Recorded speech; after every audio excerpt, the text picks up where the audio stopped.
Now let's break down everything we know so far about Teenage Mutant Ninja Turtles: The Last Ronin, easily one of the darkest and most anticipated action games in the works right now. I'll walk you through the key story details, who's developing it, what the setting looks like, and even share a few of my own thoughts on how the lore could unfold and what surprises might be coming.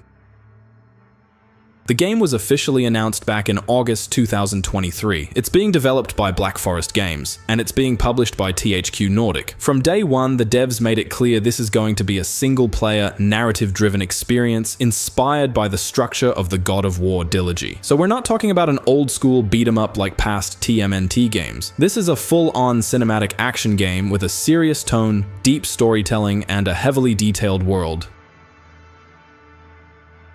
The setting is a post-apocalyptic New York in the future. The city is under the total control of the Foot Clan, now a full-blown authoritarian regime. The main villain is Oroku Hiroto, the grandson of the original Shredder. In the comics, Hiroto is a brutal, unhinged ruler who inherited not just power but the madness that came with it. He's the face of the city's decay, and the ultimate enemy of the last surviving turtle.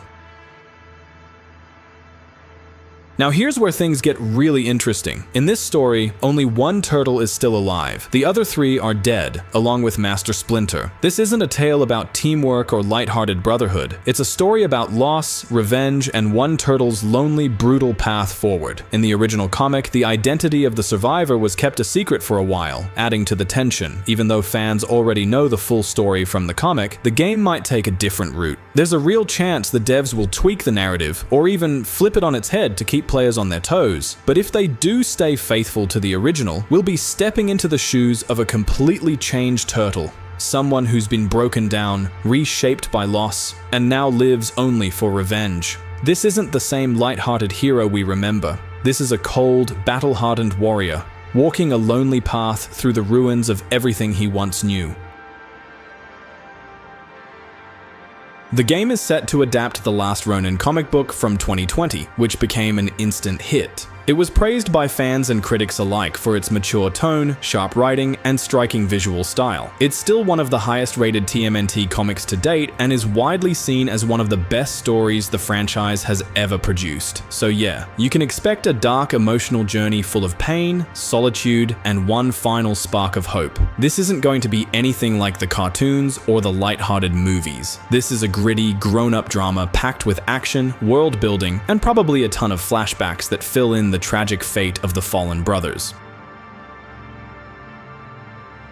There's a lot of emotional weight here, and that's exactly what gives The Last Ronin so much potential. This might not just be a good Ninja Turtles game, it could end up being the most serious and mature entry the franchise has ever seen. And honestly, TMNT has always had huge potential for video games. You've got distinct fighting styles, unique weapons, and 4 wildly different personalities, perfect for gameplay variety. But this time, it's just one turtle. One lone survivor standing against an entire army. All the color and humor from the old days is stripped away, replaced by darkness, isolation, and raw, merciless justice.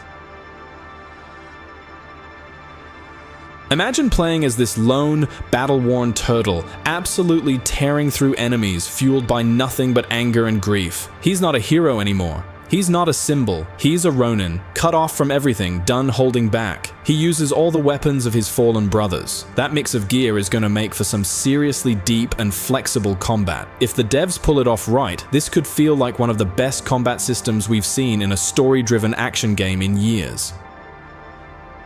Combat-wise, The Last Ronin will probably lean toward the God of War. Heavy, weighty melee action where every hit feels impactful. You'll likely be able to switch between fighting styles on the fly depending on the situation, which makes sense considering the range of weapons the Ronin carries. But this isn't just about smashing through enemies. There's real potential here for stealth, parkour, and maybe even light RPG elements to blend into the gameplay. All of that would make total sense in a dark, post-apocalyptic version of New York that begs to be explored both vertically and up close.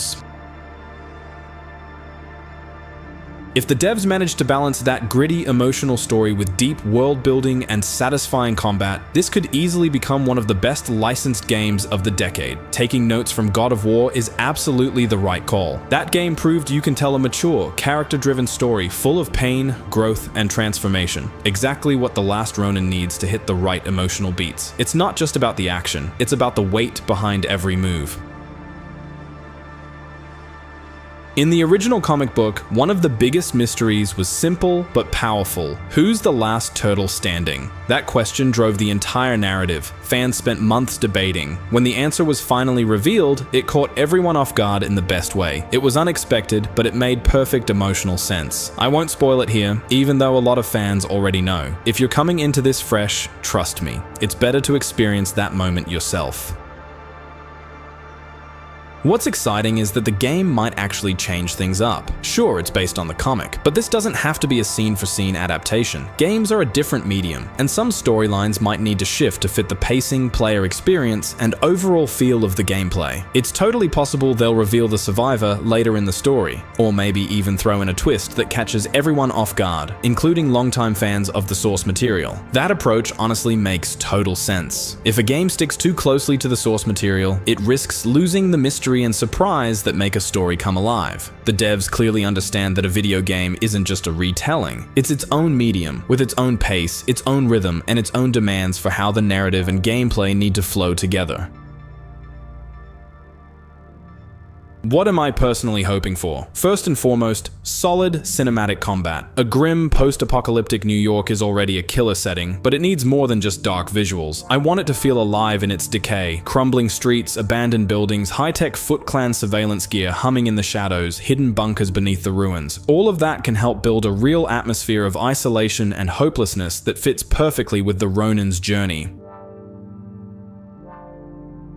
But above all, the melee combat has to hit hard, literally and emotionally. I want to feel the weight behind every strike. I want every dodge, every block, every counter to feel responsive and meaningful. Each weapon, katana, sai, bow staff, nunchucks, should have its own unique flow, its own physics, its own vibe. If they can nail that tactile, grounded feel in the combat, this could be something really special. For me, as someone who's all about single-player, story-driven games, The Last Ronin is easily one of my most anticipated titles. It's the perfect combo, a franchise I grew up with, a darker, more mature tone, a deeply personal narrative, and a chance to explore a totally reimagined version of a familiar world. Now it's just a matter of waiting for the next round of updates, and hopefully that first full gameplay trailer.